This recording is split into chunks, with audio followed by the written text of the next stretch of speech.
Hey there, my name is Emmanuel Abang, and welcome to Product School.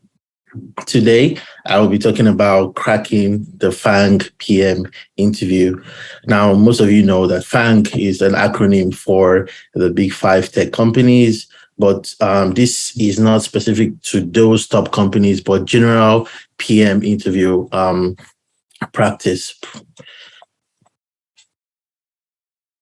Just a quick intro of myself. I'm Emmanuel, a PM lead currently at Meta, and I would be transitioning to a product leadership role at a new company. I have been involved in products for over a decade now, and I'm very passionate about mentoring and helping people break into product management. And I guess this is why I'm taking this topic today. Now, before we go further, I would want to kind of let us know what this presentation is about and what is not. First of all, this is basically geared towards giving junior PMs and for people who are planning to break into product management, a guide on how to prepare for PM interviews. Basically, this is not meant to be like a comprehensive and know-it-all approach to cracking PM interviews. It's basically also to provide a framework for winning the hurdle over PM interviews. It's also a guide on how to build the skills that will make you successful in your interviews. And like they say, practice makes delivery easy. Following the guidelines in this presentation will set you up for success. And I hope that was, helpful just to set expectations as we go further. I just want to give a personal prep journey of myself, because as you begin to get ready for interviews or as you start interviewing, you're going to get lots of rejections. You're going to get a lot of setbacks. And I just want to encourage you not to give up, because I feel like that's where many people find themselves as they apply for jobs at PM for product manager roles.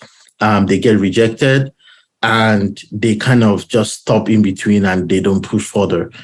So my personal story is, before joining Meta, I applied to over 100 plus companies, believe it or not. And I think number is very important it's a numbers game.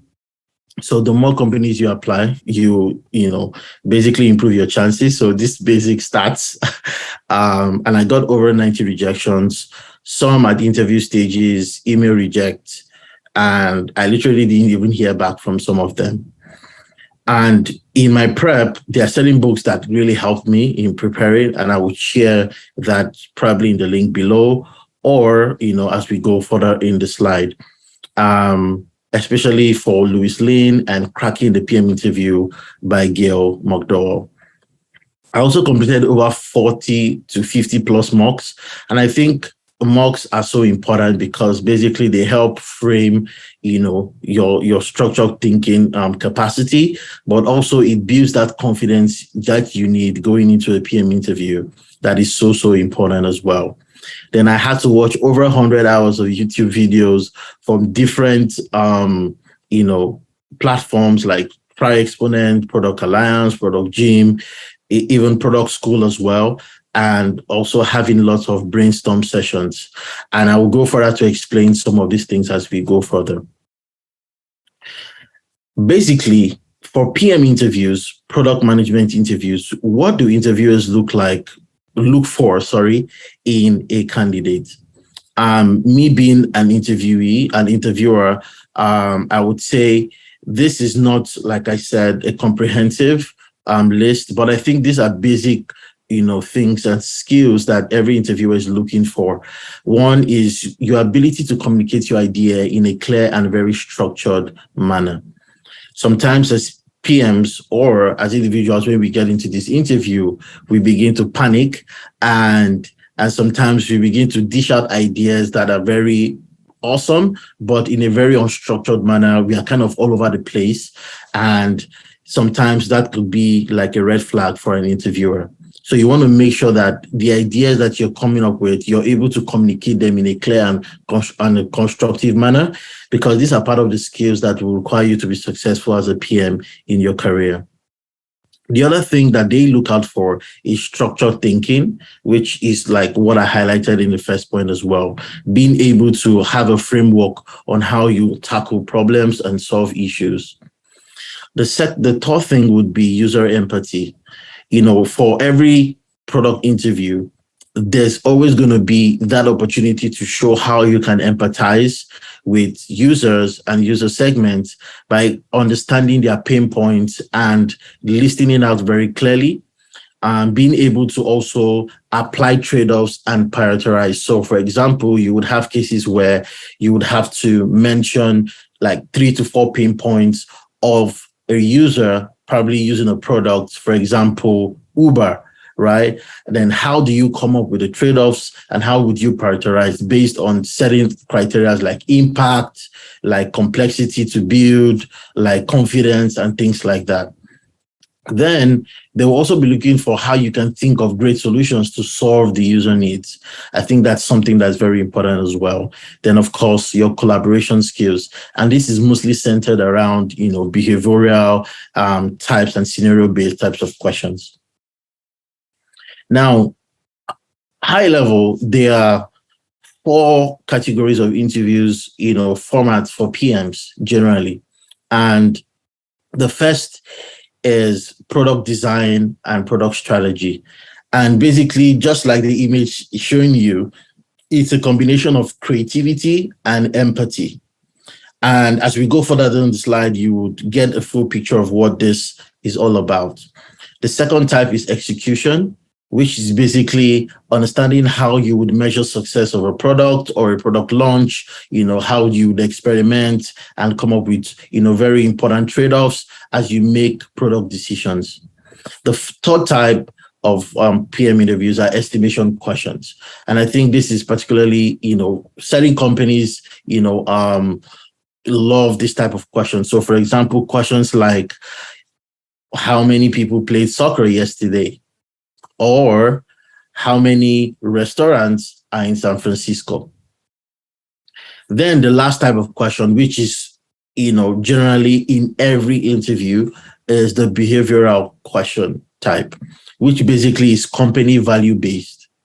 And usually companies will be looking to see those qualities and those values that they prioritize. For example, Amazon has about maybe 15 to 20 values that they prioritize, some of which are customer obsessed, getting things done, being a team player.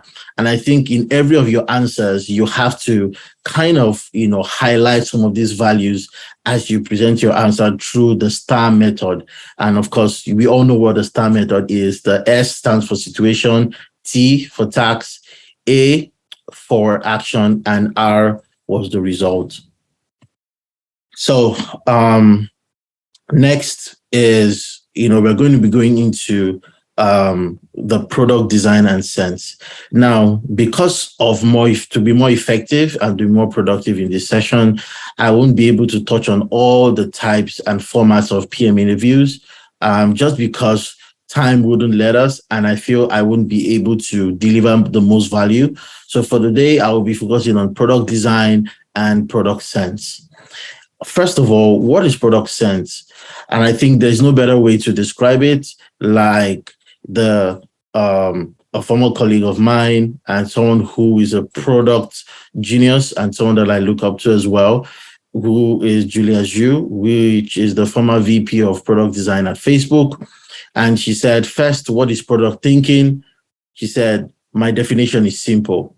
Do you have instincts about what makes a good product useful and well loved by people? More than that, could you design towards that outcome?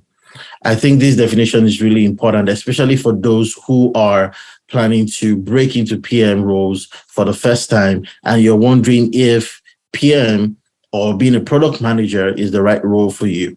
So I think simple, you need to ask yourself these 2 questions. Do I have the instincts about what makes the product useful and well loved by people? And can I design towards that outcome?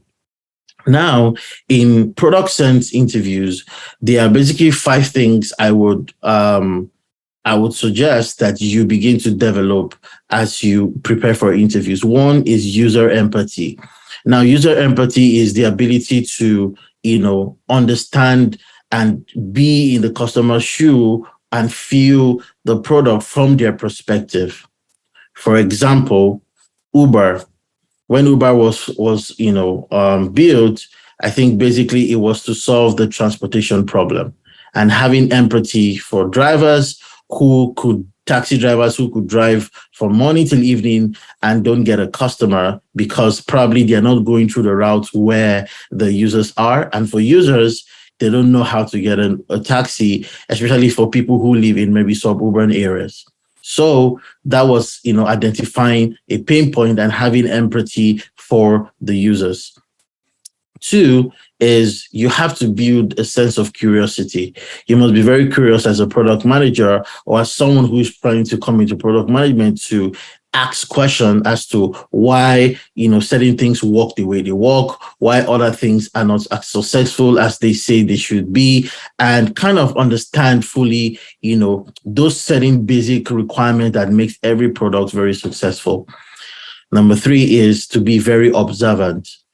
As you go in your daily life, as you engage with different apps or websites and products, try to observe, things like new product launches, new features, and why those features were being built and how they've made those products very successful as well. You would want to take a study of various products like Facebook, Apple, Google, and some of these top brands that have been very successful over the years and kind of understand what has made them very successful as well.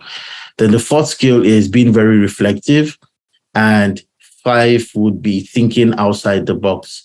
Sometimes as we, come up with ideas and solutions, it seems like there is a cognitive fixedness that makes us only think within a certain scope. And in these interviews, you're required to think outside the box. Google would call it moonshot ideas. So think of ideas that are, not conventional and that actually solves user pain point. So I'm going to go into frameworks. Now, before we get into frameworks, I want to just say this as well. Frameworks are only a guide and a tool to help with structured thinking and not the solutions in themselves. Many a times people get so caught up with frameworks that, once the interview, or the interviewer asks them a question that doesn't actually follow the pattern, of a framework, they kind of get disorganized and, begin to bamble their words. So frameworks are basically only a guide and they help you to structure your thinking, but they're not a solution in themselves. And like someone said, they are like a map guiding you to the destination and not the destinations in themselves. So basically, product sense questions basically are basically, built to kind of help the interviewer understand your design skills, your user empathy, how you can empathize with users, identify their pain points, and come up with solutions that can solve for them as well. And, a couple of examples could be, how would you build a grocery experience for the elderly? And your ability to empathize and come up with solutions that actually solve those pain points would be things that they'll be looking out for as well. We would go into product sense types of questions later on. Now, as a framework, when you're in front of the interviewer and you're asked a question like, how would you improve a certain product or build a certain product for a certain company? The first thing you want to do is to ask clarifying questions. You don't want to rush and just start solving the problem, because by asking clarifying questions, it shows that you're a structured thinker. It also shows that you are also trying to consider different constraints and also resources as you go into building this product. So for example, one clarifying question could be, is this new feature going to be an app, or would it be as a web version, or a hardware or a software? Or you can also ask things like, in what location or geography do we want to launch this? Are there resource constraints in terms of budget and things like that. And this goes to show your interviewer that you're actually thinking like a PM. Now, the next step in the product sense, I would, as an approach and a framework, is to always give your interviewer an overview of your approach. So instead of just going into solving the problem, you want to give like a preview of how you're going to approach the problem. So an example could be, now that I've gotten clarity on, various aspects, after you've asked the clarifying questions, you could say, here's how I'm going to approach the question. First, I will think about the mission of the company and why this product will be important to them. Secondly, I want to think about the users and understand the various segments among the users and prioritize and pick one. Then, of course, based on these users that I've picked, I would, highlight a few of their pain points and pick one explicit pain point that I think is the most important to solve for as an MVP. Then I would come up with 2 or 3 solutions to solve for this problem. And, if time allows us, I would be able to measure the success of this product. Now, what this does is that it gives the interviewer like a preview of how you want to approach the question. And what it does for you also is that it systematically allows you to articulate your answers in a very structured manner. This also goes to show that you're a structured thinker and that you're organized in your thoughts. Then the third would be always connect the product idea to the company's mission and vision. And as a tip, while preparing for PM interviews, especially if you are told there's going to be a product sense, is to always study the vision and mission statements of various, top companies in the world, so that in case you're given an idea to solve for, you can always connect the idea to the mission. So, for example, Facebook's mission is to give people the power to build community and bring the world closer together. So, if you were given an hypothetical question to say, how would you build movies for Facebook, right? You find a way to connect the idea. Movies, are a part of our lives, and, people connect through movies. And I see why Facebook would want to invest in this product. That could be, an answer in itself. Then go ahead to state the product's mission and objectives, and clearly state your goals for the product upfront. And by goals, I mean, what would you be optimizing for? Would it be engagement? Do you want to drive adoption? That is, get new users to get to adopt the product, activation, or retention. And in some cases, monetization as well. Always good to state that upfront to show the interviewer that you have the right process in view.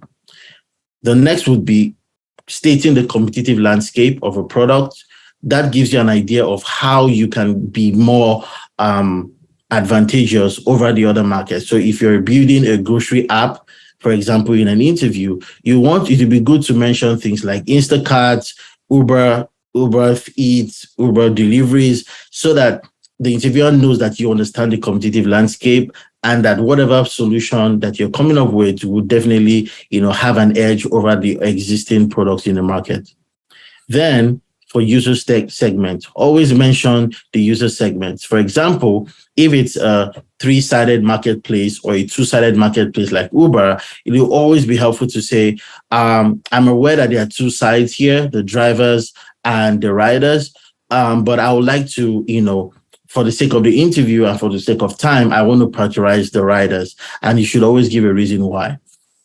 The next would be to list 3 to 4 pain points associated with this segment.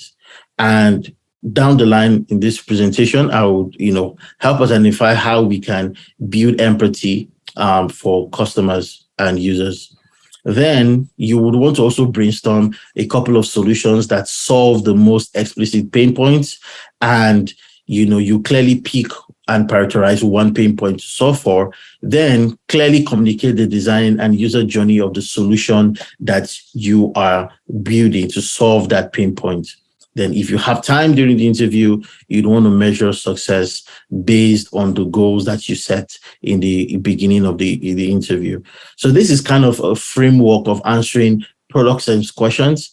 And like I said before, this is not a a know-it-all or full comprehensive approach, but I feel like every product sales interviews can be approached with this framework to be very successful.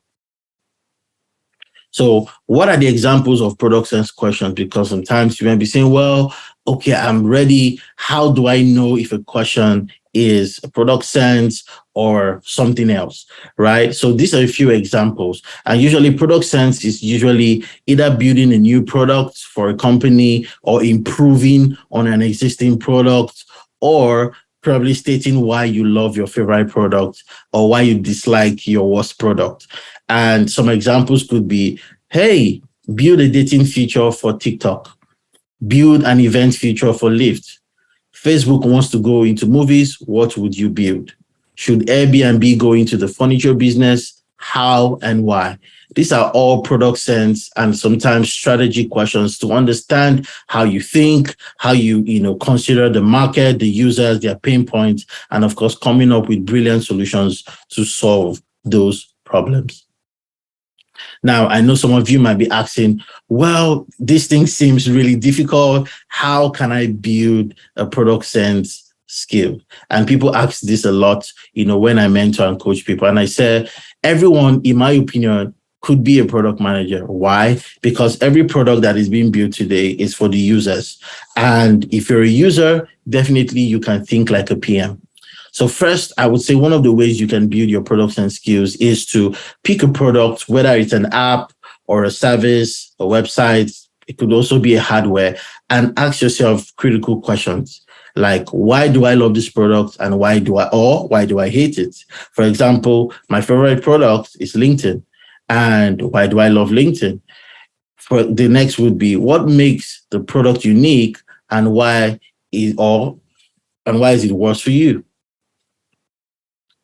Then you could compare it with similar products in the market and understand the difference between both products, and you can compare apples to apples. For example, you could say, what is the difference between Gmail and Outlook? And you could kind of have both products in front of you and play around them and see, why you prefer a certain product over the other. Then kind of write down also who are the different users and personas that would benefit from this product. Then also think of how you can improve it. Now, write down your thoughts in a very articulate manner, share with senior folks, and accept feedback. And trust me, maybe the first 10 or 15 times you do this, you would actually not do so good. Like in myself, I remember writing, my first, I would call it, product development on a product, and it was totally, I would say, crap. And I accepted the feedback, and that motivated me to do better. So I think this will be one way you can build your products and skills. But I think what is very important is ensure that you're sharing with senior PMs or senior folks, and be very open and have a thick skin for the feedback that you get.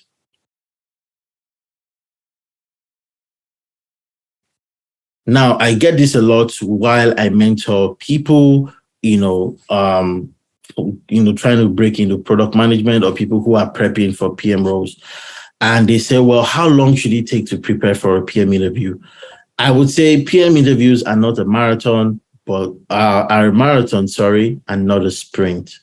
So I think this is kind of a 30, 60, 90-day plan. And it is not, like I said, all comprehensive. And this is how it worked for me, and I just want to share. So the first 30 days, you should spend it, identifying target companies that you want to, apply to and work for, then get a referral and build your network circle. And if you're watching this video, this is a great step, being part of the product school community as well.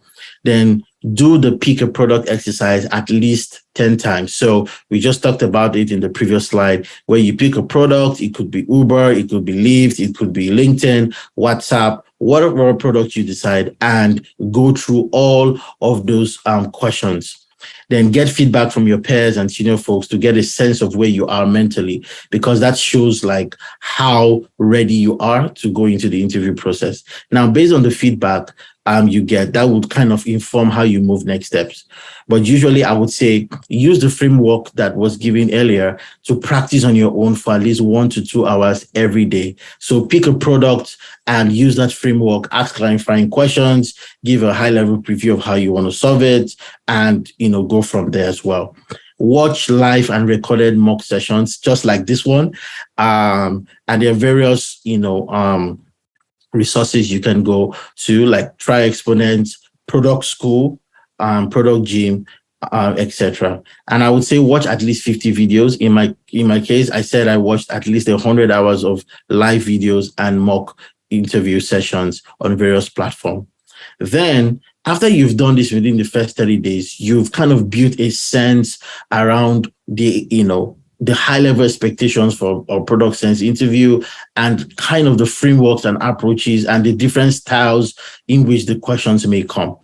Then I would feel like the next 30 days after that would be to start trying out mocks. Now, the reason why I didn't start with mocks is that sometimes when you begin to practice, and get ready for interviews, if you start with mocks and you don't do so well, sometimes it could be very discouraging and it might end up making you quit. So I feel like get a sense of it, build some certain skills before you start trying out mocks.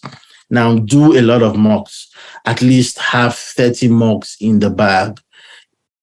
Very important. And what mocks does for you, it basically does 3 things. One, it helps you build the skills and the confidence required. It helps you, have a framework for structured thinking. And basically, it just helps you have a lot of ideas that you're getting ready to, exhibit during the interview.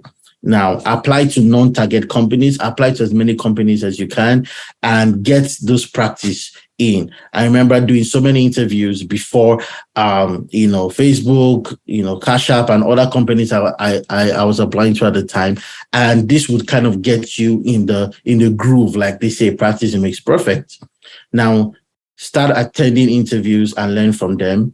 Find a brainstorm body to talk about product idea strategy. And this is different from mock interviews. So as you begin to practice, find, very senior folks or people who have been in product and kind of, brainstorm around different ideas, pick a product and just dissect it for hours if you have the time. Because what this does, that it gives you an arsenal of product ideas to get into your interview as well. Now, as you prepare for the PM interviews, there are various resources that will be very helpful, especially for those who are planning to break into product role. One book I would recommend highly is Cracking the PM Interview by Gail McDowell, and I think you can get it on Amazon or various bookstores. Join a product management community. And the one I would really highlight is Product School. Very important. And of course, Try Exponent, which is basically a platform that helps specifically for preparing for interviews. And I think those 2 platforms really helped me as I got ready for cracking Meta interview. Then there are other PM interview prep platforms that specifically are tailored towards helping you crack PM interviews. So one is tryexponent.com, the other is careersconsultgroups.com, Product Alliance, and Product Gym. And there are many out there, but these are the ones I would highly recommend. Now, there are stuff I didn't touch during this interview. One is product execution, estimation questions, product analytics, and behavioral questions. And like I said, because of time, we couldn't cover everything. But I believe in the next section that I hope to be speaking at, I will cover at least 2 of these other types of questions, an interview format for product managers. Now, you feel free to reach me on LinkedIn. I believe the description would be, or the link would be in the description below, and also at Instagram, at my Instagram at Careers Consult Groups as well. Thank you, everyone, for listening. And once again, my name is Emmanuel, and I'm really happy that I'm here. And thank you all for listening. Bye-bye.